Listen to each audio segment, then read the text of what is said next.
Thank you everyone for attending. Like Andrea said, we'll be covering career personality assessment tonight. Um, Specifically talking about any kind of career personality assessment that's based on Carl Jung's typological theory. So the Myers-Briggs type indicator, the MBTI, the Kiersey temperament sorter, the human metrics free version also.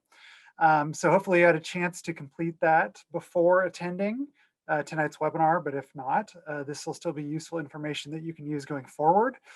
And yeah, if you have any questions, put them in the chat box and I will get to those at the end of the presentation.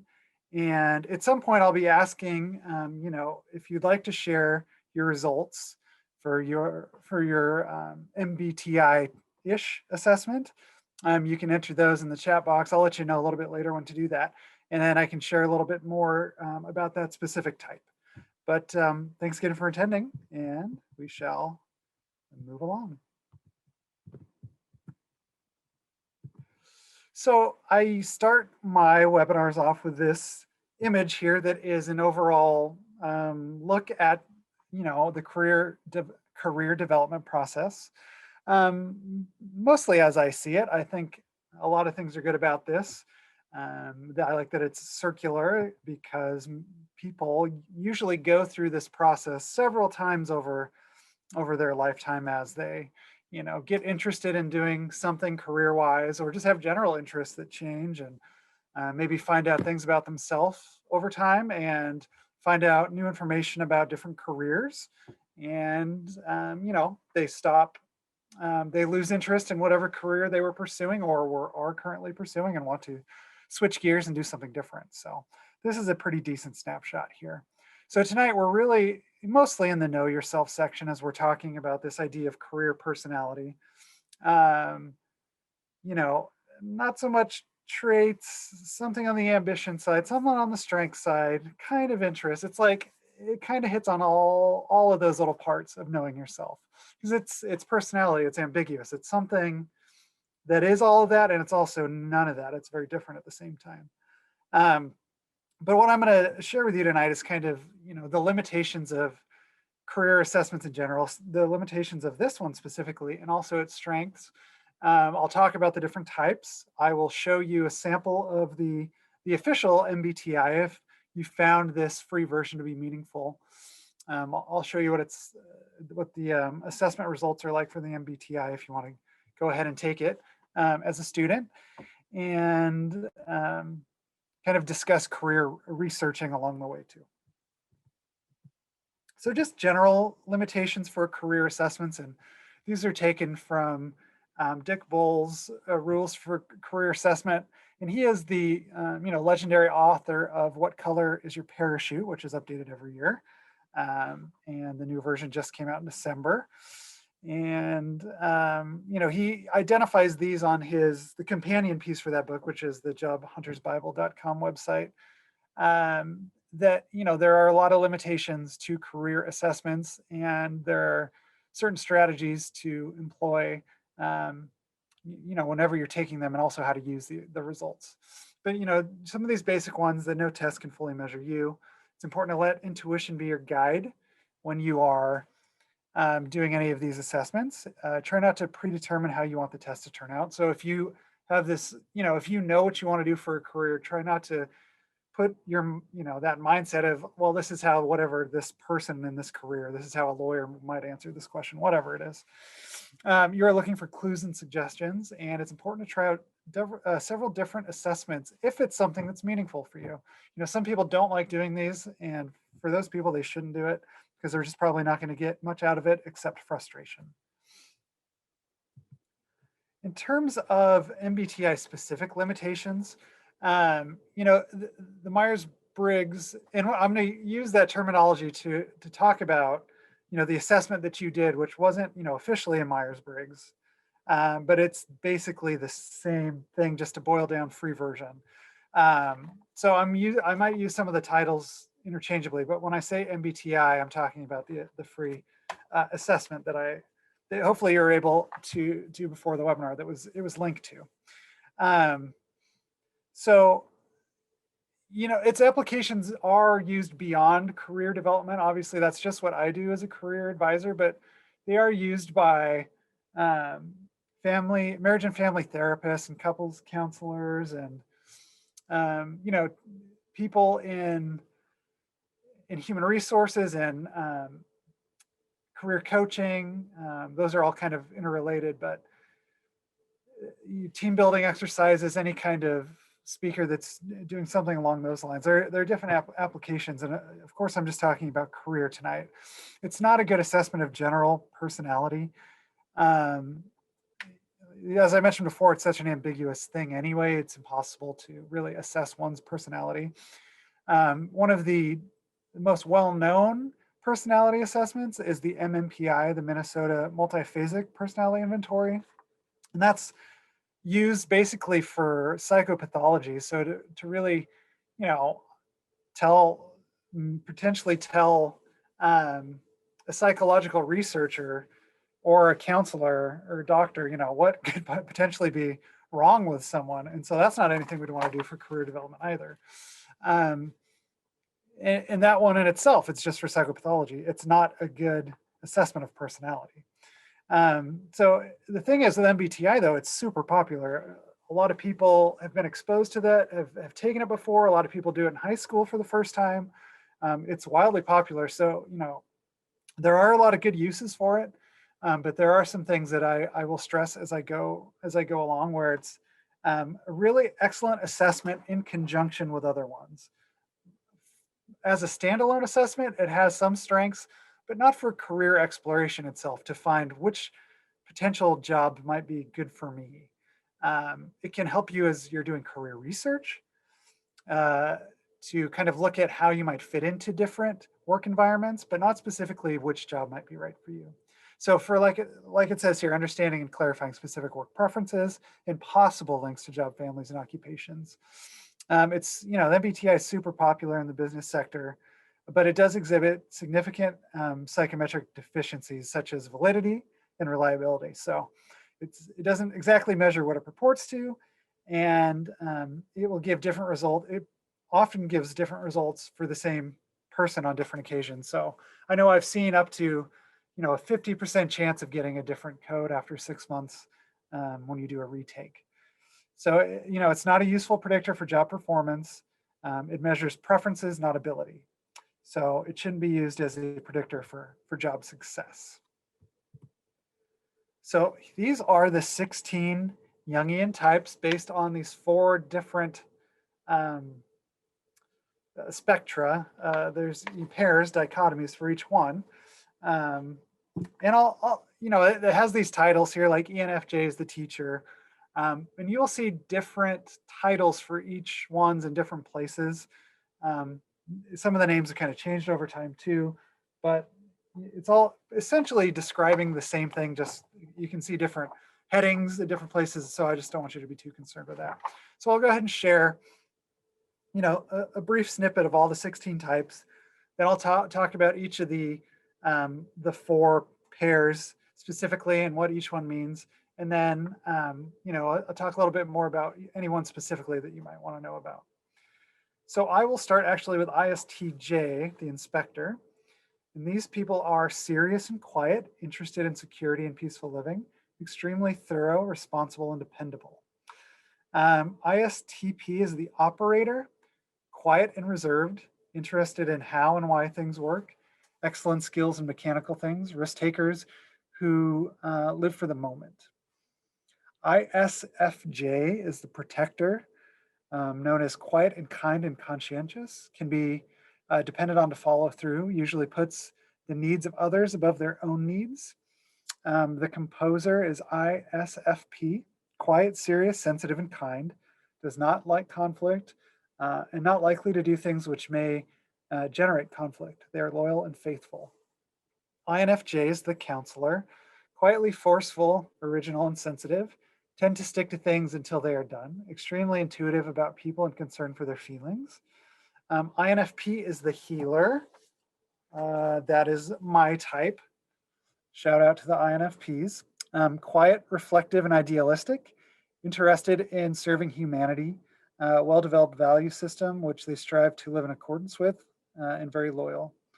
INTJ is the mastermind, independent, original, analytical, and determined, have an exceptional ability to turn theories into solid plans of action. INTP is the architect, logical, original, creative thinkers can become very excited about theories and ideas, exceptionally capable and driven to turn theories into clear understandings. ESTP is the promoter, friendly, adaptable, action-oriented. These are doers who are focused on immediate results, living in the here and now.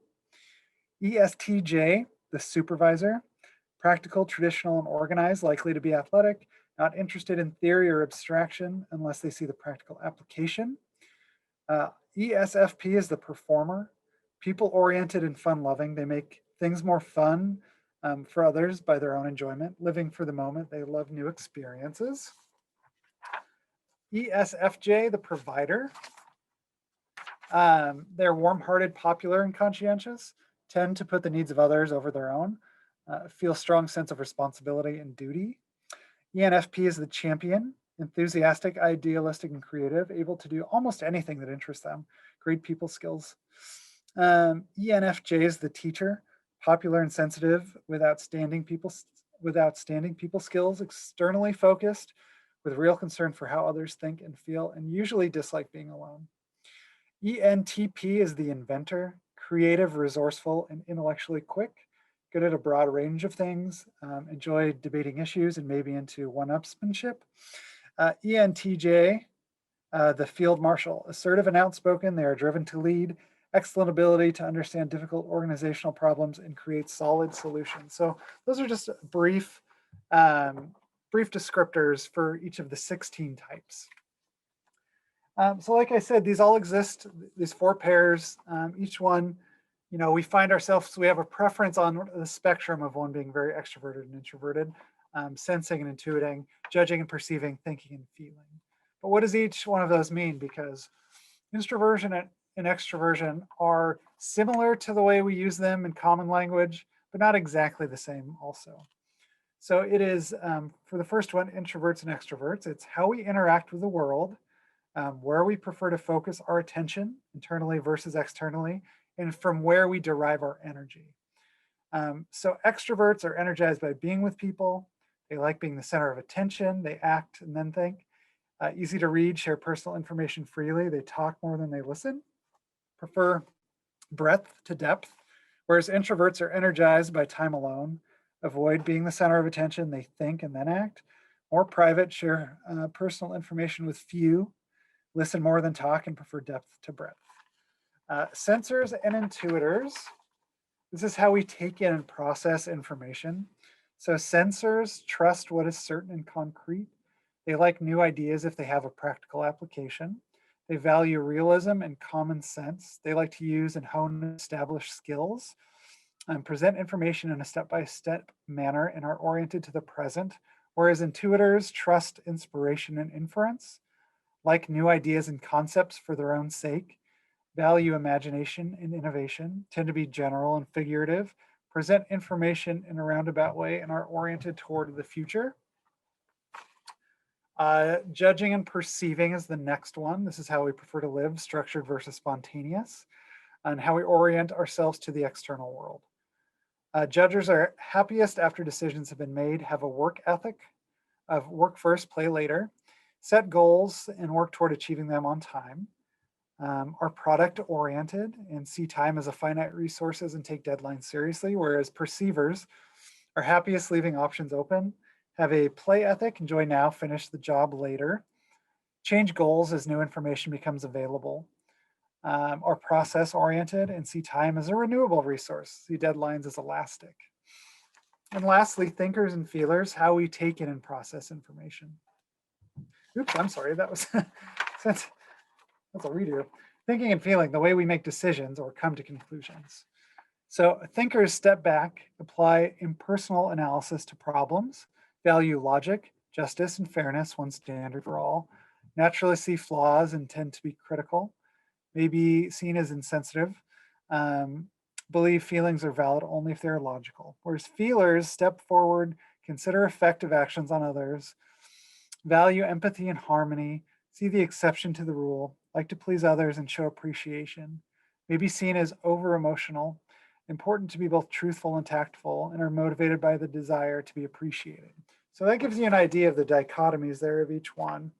To kind of show, like, you might have preferences really somewhere in the center, and that doesn't lean so much one way or the other, whereas on other ones you might very clearly have a preference towards how you with extroversion and introversion, how you derive energy. You're energized by being around people, you're energized by being alone. It can vary. It varies so much from person to person, and even with people that have the same type, they'll have different levels of preference for each one. So I'll share a little bit more about the Myers-Briggs, just to give you a little bit of background, not too much history here, but this is a snapshot that shows the population distribution in the United States. It's the last one I had. I don't remember the exact date for this one, but it's, I think, within the last 10 years. So just kind of give you an idea of what the general population of the US is like when it comes to different Myers-Briggs types. So as you look at the distribution, you'll see that the Infj, which is, let me pull that up again, if I can find it. Infj the Counselor, 1.5%, is pretty rare. Also Entj, or let's do Intj also, which is the Mastermind, and then Entj is the Field Marshal. So those are there are fewer of those people according to the research that are in the US population that are out there. And this will somewhat come into play when I talk about how they match up career suggestions based on your type when I show you the sample of the Myers-Briggs. But if you have, if you want to share what your type is, I'll try to highlight a couple of them. They're pretty in depth to go all the way through, each one. But if you want to share some, I'll try to pick some out and just give you some more information about your type. And then also first, go ahead and throw that in the chat box, and I will read a little bit just to give you an idea about where this is all coming from. So this was constructed by Catherine Cook Briggs and her daughter, Isabel Briggs Myers. The MBTI emphasizes that we all have specific preferences in the way we construe our experiences. And these preferences underlie our interests, needs, values, and motivations. Like I said before, it's based on Carl Jung's typological theory, which was not based on controlled scientific studies, but observation, introspection, and anecdote. Sorry about that. They began their research into personality in 1917. The mom did, Catherine Cook Briggs. Upon meeting her future son-in-law, she observed that he was very interesting and very different. His personality was very different from that of other family members. So he must have been a pretty interesting character. And then she embarked on a project of reading biographies and subsequently developed a typology wherein she proposed 4 temperaments: meditative, spontaneous, executive, and social. And then Carl Jung's book, Psychological Types, was published in English for the first time in 1923. And she recognized a lot of similarities in their theories, but his was went a little bit farther beyond. And then eventually her daughter, Isabel, added to her research and would take over entirely eventually. They began creating the MBTI during World War II in the belief that a knowledge of personality preference would help women who are entering the industrial workforce for the first time, and to help identify and sort wartime jobs that they would be most effective in. So that's pretty interesting, and that's kind of how it is for a lot of these assessments that have been around a long time. They started to really develop around World War II for either the army, for soldiers going off to war and coming back and figuring out how can we place them in a relevant position still within the army, or as they transition to civilian life, what might they be good at? And the same goes here, as soldiers were going over to war. That's when Myers-Briggs started developing this theory to help place women in the industrial workforce.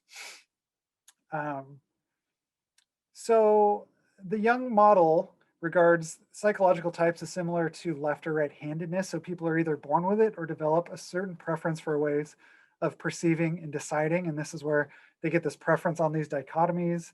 And it sorts for type, not trait. It does not indicate the strength of ability, but it allows the clarity of a preference to be ascertained. So for example, Bill clearly prefers introversion, but not the strength of the preference.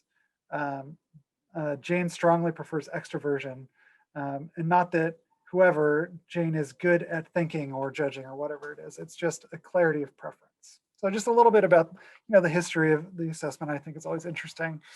So I'll go ahead now and pop over to the chat box and see what types we have. I'll share a little bit about a couple here. Okay.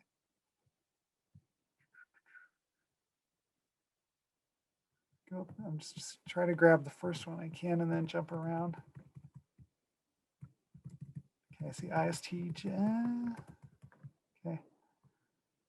There's some funny comments there. Entj, is that the first one? Just bear with me. There we go. I see Entj is the first one. So I'll go there. Now I got to sort through 16 types, so just bear with me one moment.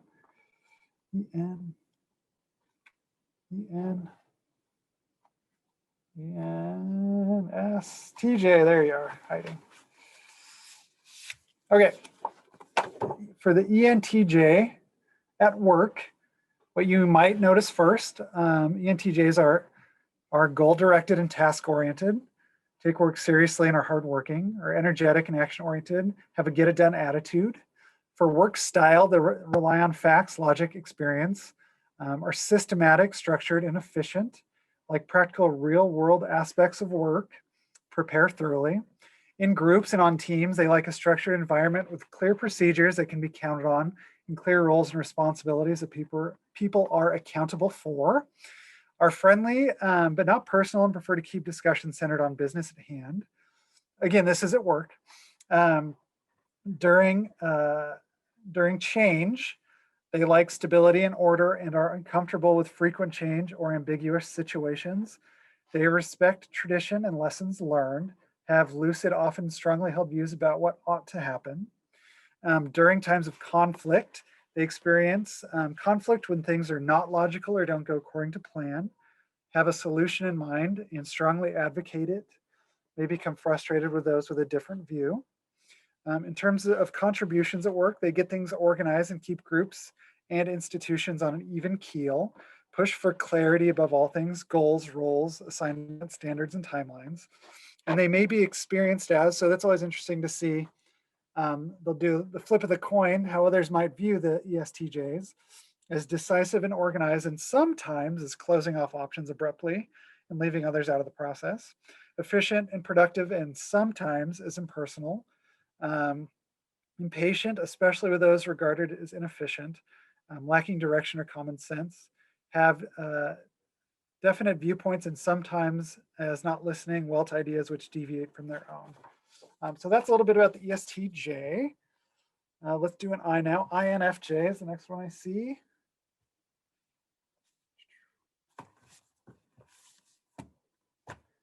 INFJ, right? That's one of the 1.5s. That's the counselor, I believe, right? Yeah, that would be the counselor.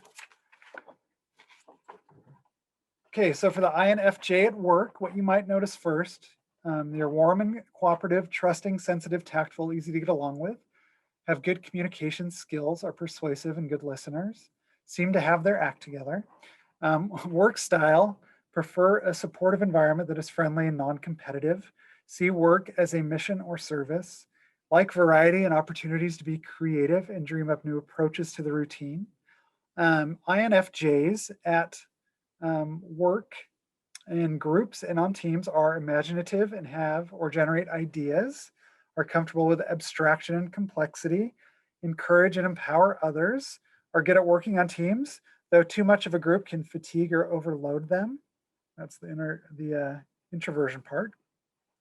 During times of change, they may experience tension between being too oriented toward newness and change and honoring traditions, what has been proven to be comfortable for people.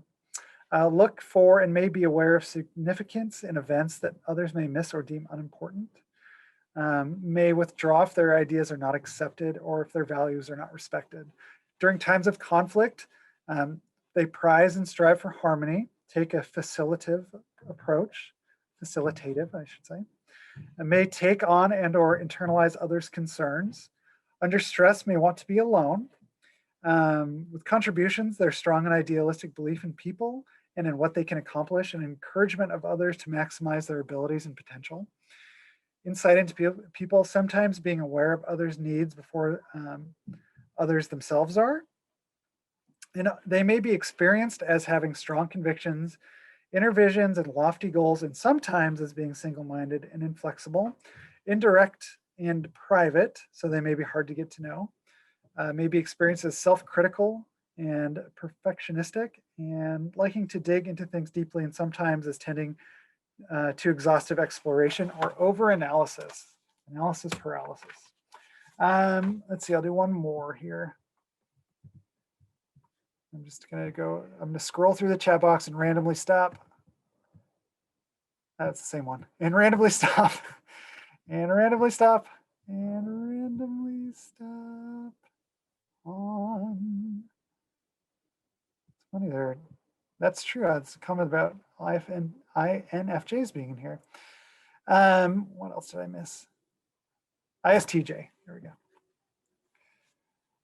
ISTJ making up 11.6% of the US population. Okay, ISTJ, let me search through. Oh, it's on the very bottom, of course. Okay, the ISTJ at work, you might notice first, are organized, dependable, persistent, and do what's sensible, are quiet and less engaged with others, so they may seem impersonal or detached, have a strong sense of duty and responsibility. They do not waste time, money, or other resources. In terms of work style, they are methodical and may like to have as much information as possible about the task before proceeding, plan their work and strive to stick to the plan. Like clear responsibilities and rewards. Prefer to work on one thing at a time and not to be pulled in too many directions. In groups and on teams are often relied on for accurate information, are task oriented. So their first concern is to get work done. Like a clear structure, a chain of command. During times of change, they bring realism and have a clear notion of what seems feasible. Are stabilizers who are cautious and naturally conservative. Because of these views may be experienced as resistant to change. During conflict, they project calm, often do not appear bothered by conflicts which are upsetting others. They try to remain rational and reasonable and objective. Seek the support of someone with whom they are close to confide in. In terms of contributions, they bring the historical perspective, maybe the team or organizational memory or historian, emphasize productivity and efficiency, strong allegiance to individuals and organizations. And then they may be experienced as determined, establishing objectives and doing what it takes to reach them, and sometimes as so determined that they seem set in their ways, stubborn, and not open to other alternatives. Noticing and pointing out things which are inconsistent with standard practices or seem to be unfair and hard to get to know or remove. So just a little bit more about those types. I hope you're able to gain something. And again, this is the free version.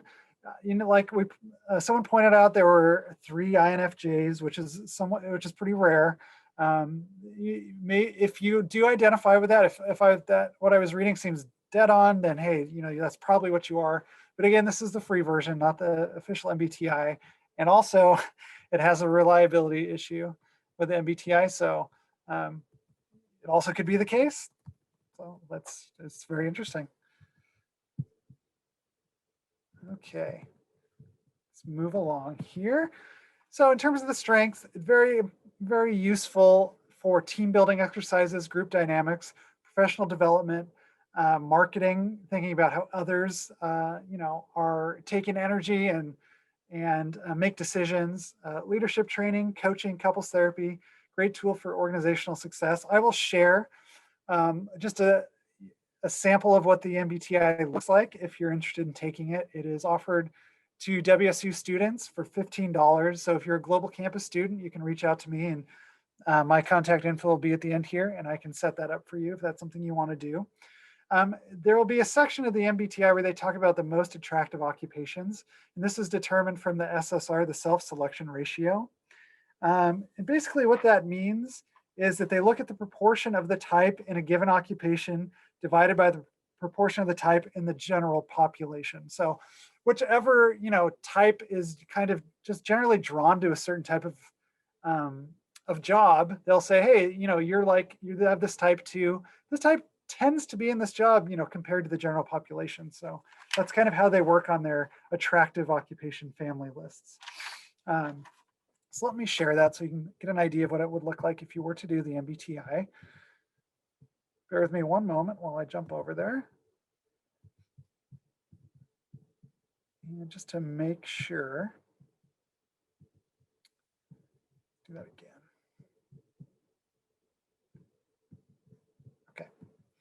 Okay, so the just cover page, this is Jane Sample. It's not a real person, but just to see what it may look like, and it's more straightforward, I think, than the other assessments that are available. So if I always ask students to start with an interest inventory, the strong interest inventory. I'll have them do the free version first, because that's really the better assessment for career exploration if they were just doing one. The MBTI, I find it just be more self-explanatory. There's not a lot of little things for me to point out when I'm doing an interpretation. So you can just kind of follow, if you were to do the assessment, you would just kind of read and follow along. I would still record an interpretation for you, but it's pretty self-explanatory, I feel like. So in the introduction here, it talks about how it can help you. I would say how it may help you. Some of these things I think are kind of a reach, but identify job families or broad occupational categories. I think that's important, broad occupational categories. Choose a specific job or career. By itself alone, I would say no. In conjunction with maybe a strong interest inventory, it would be helpful. Again, no assessment is going to tell you this is what you should be doing with your life. This is what you need to do. These are just to give you clues and suggestions. So select a college major or course of study, potentially. Identify strengths and potential weaknesses of your type for the career research or search process. Very true. Increase your job satisfaction. That's a stretch, I'd say. Maybe if it helps you reframe and rethink how you interact with your coworkers, and if it does help you get a different, point of view, then potentially. Make a career transition or shift. Again, it would play a very minor role in that. And plan your career development strategy and action steps. There are some good action steps here. So it'll go over the same stuff that we've been over already about the, the spectra here. The clarity of preference is where you can see how you, actually score on them. So you can see for Jane's sample, clearly extroverted, or I should say clearly prefers extroversion, clearly prefers intuition, only slightly prefers feeling. So maybe after a retest in 6 months, the Jane sample might be in ENTP. So yeah, who knows? But clearly prefers perceiving. But then meat and potatoes here, how it actually affects your career choice for Jane. Preferred work tasks, preferred work environment. So these are the things that are helpful as you're doing some career research. Will I be in whichever job I'm looking at, will I be in this work environment where I can, work with a variety of different people for Jane? Will I be able to travel? Will I be rewarded for creativity? Is it a fast-paced environment where, that fosters teamwork? Action steps for each section. How it affects your career exploration. Challenges and suggested strategies. So for this type, you may have a hard time focusing amid all the possibilities. So the strategy is to first group all your possibilities into 3 categories, high, medium, and low, or to prioritize those in the top group. Again, it does action steps for each section. Your style has probably helped you develop strength in identifying and pursuing multiple possibilities, brainstorming and creatively solving problems, developing new products or services, working closely with teams, challenges, strategies, action steps. The part that I did want to show you was the job families. Here we go. And like I said, this is based on the self-selection ratio. So, how your type in the career or the job family compares to the general population. So for Jane's sample, personal care and service. So lodging manager, personal trainer, hairdresser, childcare provider. So high scores here for that. Arts, design, entertainment, sports, media, community and social services. And so my recommendation would be, if you take an interest inventory, such as the Strong or the SDS or whatever it may be, the Holland Code one, and you compare and contrast those results with this one, that's where it could be helpful in conjunction with that one. It can give you ideas on how to research the work environment, to think about, how you would actually be in that space. But for any assessment like this, I think that's basically what I wanted to cover with this one. Is that you get these ideas, you get these suggestions, and you further your research. And with both of these assessments, that being the Strong and the Myers-Briggs, it's going to connect you on here to the ONET career library. And I'm trying to find the website for it. It's on one of these pages. There it is. Online.onetcenter.org, which is great. And I wouldn't say don't use that. The one that I prefer is the Occupational Outlook Handbook, which I will also show you right here. Make sure that's good too. Okay, just want to make sure. And the web address here is bls.gov/OOH. And it's, a great career researching tool. So whenever you're interested in any kind of career, I recommend going here to just find out more about the career, find out more about what it takes to, get started in a given career, what the salary data is like for that career, what the outlook is like. So this is where it gets its name. What's the outlook for any given career over the next 7 to 10 years, it seems like, as they update.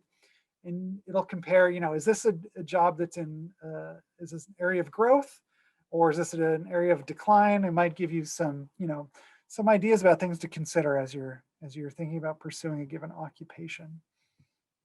I'm running a little short on time, so I'll just do one quick, I like to do a refresh here to see what they just throw at me. Financial examiners, let's see, multiple claims adjusters, cashiers, logisticians, logisticians.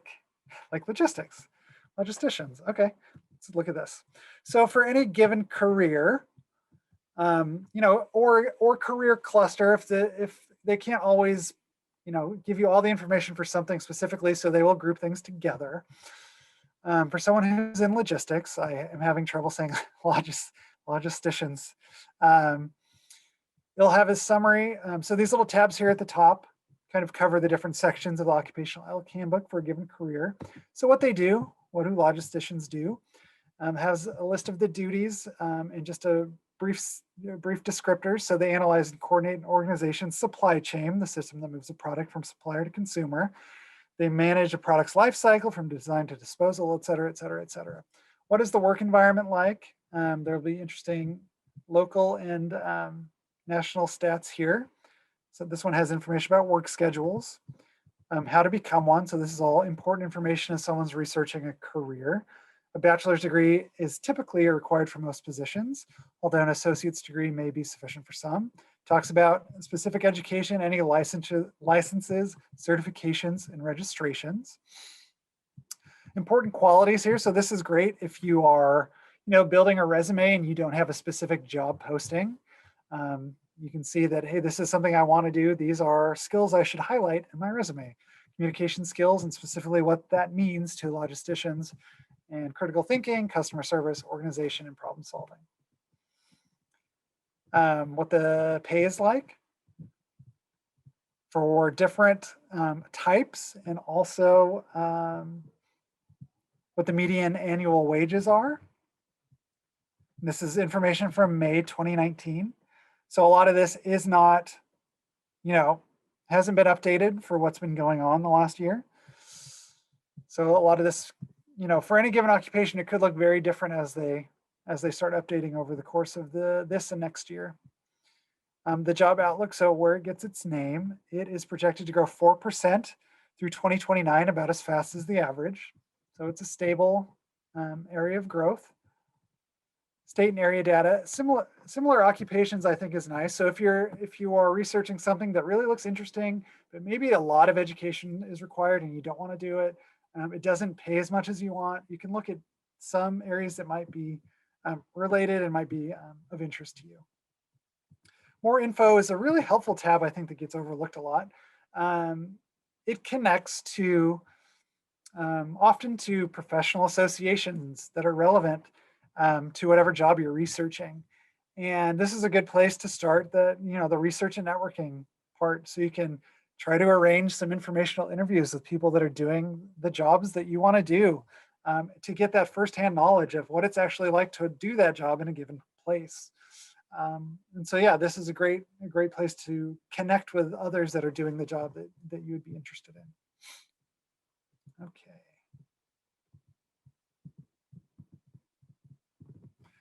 So that's a look at the MBTI and the Occupational Outlook Handbook.